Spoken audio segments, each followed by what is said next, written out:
parce que c'est assez compliqué. Nous sommes en période de Covid. Et le Covid, vraiment, il y a forcément des conséquences et il y aura toujours des conséquences au plan économique, à tout point de vue.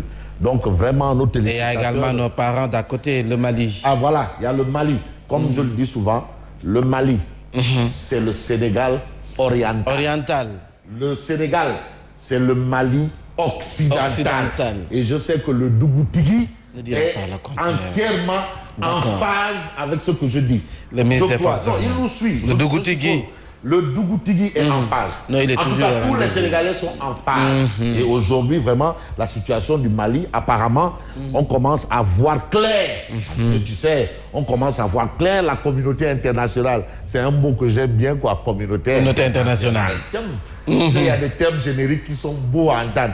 La communauté internationale. Je parle des Nations Unies, la réaction des Nations Unies. Amina Doukouré, merci. Aïssa Toussis, merci. Et aujourd'hui, je n'ai pas le feedback de Joli Cœur Kane. Joli Cœur Kane, bon réveil matinal. Voilà, il est au rendez-vous, bien sûr. Voilà, Younous Diop depuis Vienne, Saint-TV. Et puis il y a également Aïssatou Cissé, également Moses Ngom. Vous avez le bonjour Fabrice de Dien Abdoul Dien. Ibrahim Ali Kaolack, bonne humeur. Amandongo, bonjour, ravi de vous suivre depuis Libreville. Amandongo, voilà, Amandongo, salam alaikum. Wa alaykoum salam. Wa alaykoum salam. Voilà, alors merci tonton Daouda Niang. L'édile de la ville de Rufisque, Tons Daouda Niang. Lui c'est le grand Wadayon. Le grand Wadayon. Le grand Wadayon. Non, Galotal ne dira pas non. Galotal ne dira pas. Le grand Wadayon. Il n'ose pas. Il est Wadayon de père. Wadayon de... Il est Wadayon. Les enfants sont Wadayon. Les petits-enfants Wadayon. Hein? Ah yo, Madame Wadayon. Tout le monde Wadayon. Ça c'est Tons Daouda Niang. Son neveu Wadayon. C'est l'homme de Dakar Gate. Voilà, l'homme de Dakar Gate. Son oncle Elhadj Mademba Ngom Wadayon. Toute la maison Wadayon. Voilà. Sans oublier également l'honorable député Waré Wade Sarr. Wadayon. Non, Ablaye Wade le dit non. Ablaye Wade. Mam Diarra Fam. Non. L'honorable député. On parle de Ablaye Wade. C'est Ablaye Wade. Oui. C'est Ablaye Wade. Président Doudou Wade. L'explosion des médias. Ablaye Wade. L'autoroute à péage. Ablaye Wade. AIBD. Wade. Il a été même le premier à atterrir à l'AIBD. Le tout premier. Non, pas dit fit. Non, direct là, c'est le sang. C'est le sang. C'est le sang. Xam nga deret parfois yow. Tu refuses mais deret bi dëj. Da lay yëngal. Deret ko sonal. Non, deret bi la. Farawad Diak. Sans oublier les choses au président Macky Sall. Wadayon. Le président Macky Sall. Wadayon. Voilà. Le président Macky Sall et Wadayon. Voilà. Alors. Et Ndamal Kadior. Non, Wadayon. Pape Diop. Non, Wadayon. Le président Doudou Wade n'en parle pas. Wadayon. C'est Wadayon. C'est tous des Wadayon. Waouh. Il y a bien de choses à Gorgui, lui, qui parle. Gorgui national. Le geste qu'il a eu à faire. Tonton Daouda Niang. C'est à saluer, vraiment. Non, vraiment, Gorgui, il ira au paradis. Ça, je peux le jurer. Non, lui, il ira au paradis. Notre Gorgui national. Universel mondial. Alors, on salue Bamba Fall, Bamba partout, Bamba. L'édile de Médina, Bamba Fep, Bamba partout, Bamba everywhere, Bamba Pavage. Bamba Mairie. Bamba Marché. Bamba champion de la Médina. Khalife général Kouloumer. Voilà, guerrier. Borom Médina. Borom Médina ak li ko wër. Waaw. C'est Bamba Fall. Tourando Seigne Touba. Borom Magal gi. Borom waaw. Bamba Fep. Futur candidat à la présidence. Ah bon? Astafurlah. Ah bon? Je ne savais pas. Bamba Fall. Avant qu'on envoie l'armée là-bas. Non, Amoulde. Non, Bamba c'est Médina. Il est juste intéressé par la Médina. Il a. Médina fait Médina partout. Non. Mais c'est le grand ami de Jack Bauer. Non, ils sont comme des jumeaux. Non, le sous-préfet Djibi Diallo. C'est une Touba. Bamba Fall. Alhaji Malik. Malik. Jack Bauer, c'est des parents. Wow. Alors, l'actualité est très bien fournie. Ah, bien entendu, on commence par la tribune. Les Aïmessi, là, on les attend. Mais jour J moins combien? Ceux qui doivent aller faire leur déclaration de patrimoine, c'est le président qui a dit par la force de l'Imbab. Boubacar Ba de l'OFNAC vous attend. C'est le 31 août.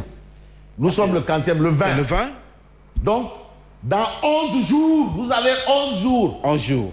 C'est Ah, c'est là-bas. C'est là-bas où on l'attend. C'est pas à non, c'est là-bas. C'est là-bas. C'est pas à dire que non, oui, la Médina n'a plus de maire, oui, délégation spéciale, parce que le maire de Ofnac, le maire, il est bien important. Il est bien important. Bon, bref, le maire, il est trop bien important. Oui, le maire. Il se porte bien. Alors, on commence par la tribune. Affectation de Ngor Diop, démission du premier président de la cour d'appel de Kaola, réponse de Téliko. Et aujourd'hui, le tribune nous dit que la justice est en procès. La justice est en procès. La justice en procès, c'est ce qu'on a à la une de tribune. Et puis, poudrière chimique. Le nitrate de tous les dangers bloqués à Dakar par l'embargo visant le Mali. Nitrate de tous les dangers. Bloqué à Dakar par l'embargo visant le Mali. Ça, c'est pas sûr. Ah oui, parce que tu sais, attention. Hein. Bon, on a la situation au Parti Socialiste, avis partagé de Momar Diong et Seyni Saliou Gueye. Les responsables socialistes sont prisonniers de leur alliance avec Macky Sall. Ah bon? Tant qu'ils sont là-bas, ils vont dire waouh. Barthélemy, on ne l'entend plus. Waouh. Non, il est plus au PS. Au moins lui, et, voilà. Tout comme Bamba Fall.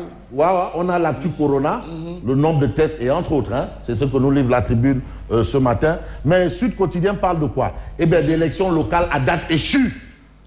À date échue. Les élections locales. Les élections ont toujours été reportées. Mais Biyon, pour le général Nian, en tout cas, mon Bamba, lui, il est mini. Non, lui, c'est. Non, mini non, lui, il est déjà là-bas. Il est là-bas. Il est déjà là-bas, il attend, mais malheureusement, il n'a pas d'adversaire. Malheureusement, même Sédougué est avec lui. Non, il n'a pas d'adversaire. Bon, le général Nian presse Macky. Ça, c'est ce que révèle, bien entendu, Sud Quotidien aujourd'hui. Il faudrait bien qu'on ait des élections. Et puis, Wolf Quotidien, s'il vous plaît. Magistrature, ça se castagne chez les juges. C'est la castagne. Le président de la Cour castagne. C'est une expression, la castagne. Le président de la Cour d'appel de Kaolack démissionne de l'UMS. Kaolack démissionne de l'UMS, c'est ce qu'a dit Wolf Quotidien. Et puis, bras de fer judiciaire avec Atepa, le parquet se retourne contre Abidou. Financement fonds Covid-19, 200 milliards cherchent désespérément preneurs. Ça, c'est ce que révèle, bien entendu, Wolf Quotidien. Et puis, putsch au Mali, 7 ans après l'histoire d'Eman Ibeka. 7 ans après. Donc, ce sont des informations qu'on a à la une de Wolf Quotidien. Et puis, on a Réumi Quotidien. Le docteur Malik Diop, porte-parole de l'AFP de Tafa. Docteur Malik Diop. Waouh. Non, lui, il a fait l'école buissonnière, tout direct. Mais c'est Tafa qui n'a jamais fait l'école buissonnière. Il n'a jamais redoublé une classe, Tafa. Mais quand même, c'est son porte-parole de son parti. Docteur Malik Diop, l'interview portrait exportation sénégalaise, un record de 1985 milliards de francs CFA en 2019. Donc c'est un record. Et là, le docteur Malik Diop explique. Voilà, il explique avec son calme légendaire et son Nassaran Boukhotbi. Docteur Malik Diop. Mais guerrier là, Danan là. Et puis on a Réumi Quotidien, Union des magistrats du Sénégal, le magistrat Khan démissionne et déballe. Le magistrat Khan démissionne et déballe. C'est ce qu'on a ici. Mais le problème, c'est quoi? Le problème de fond est soulevé par Vox Populi. Quel est le problème? Le problème, c'est quoi? Querelle de génération dans la magistrature. Conflit de génération. Vieux, c'est-à-dire les pas magistrats là. Et les jeunes. Et jeunes, les boys magistrats. C'est triple. En réalité, c'est ça. C'est les pas et les boys magistrats qui se triplent. Voilà. Le juge Ousmane Khan, démission de l'UMS. Ça, c'est ce qu'indique bien entendu Vox Populi.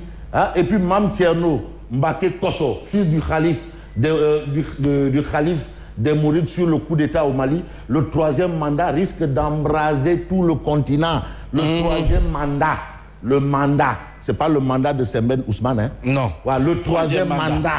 Voilà. Et puis Souleymane Teliko, président de l'UMS, qui déclare, nous lui donnerons la réponse qui sied, c'est-à-dire le juge Ousmane Kane. Qui sied. En français, la réponse qui sied. Voilà, on a l'Observateur l'Obs, livre de l'ancienne ministre de l'Énergie, publié aux éditions Fauve. Le régime de Macky Sall touché au cœur. Les terribles révélations du protocole de l'Élysée, publié par Thierno Alassane Sall. On a aussi le SMS de Boun Abdallah Dionne, le pied de grue de Aliou Sall, la colère du président. Donc c'est Thierno Alassane Sall. Thierno Alassane Sall. Thierno Tas. Tas moo bëgg tas dëkk bi. déet waay. Tas. Tas dafa bëgg tas affaire bi. Waa tasar bon. Le régime de Macky Sall touché au cœur, c'est ce que révèle bien entendu l'Observateur l'Obs. Et puis on a Libération. Libération. Mais à la une de Libération, la RMP, c'est Mahou la science. Non, Mambay. Togn du galaj. Togn du galaj. Mais aujourd'hui, Libération révèle l'enquête. Enquête la loi, tu sais, l'ARMP, c'est l'ARMP. Parce que quand tu dis ARMP, actuellement, il n'y a que des gentles. Des kangam, des gentles. Ouais, des kangam. Non, des gentles. Moundiaï. Moundiaï Sissé. Moundiaï.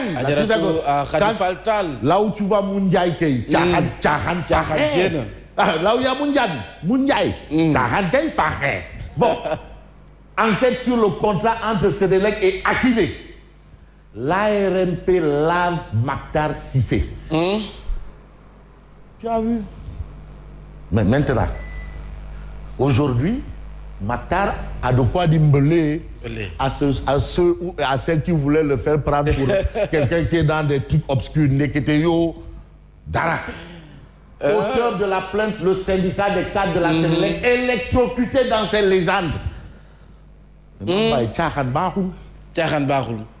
Les conditions de création d'Akile sont conformes avec le droit commun des sociétés commerciales, écrit la cellule d'enquête. C'est l'ARMP.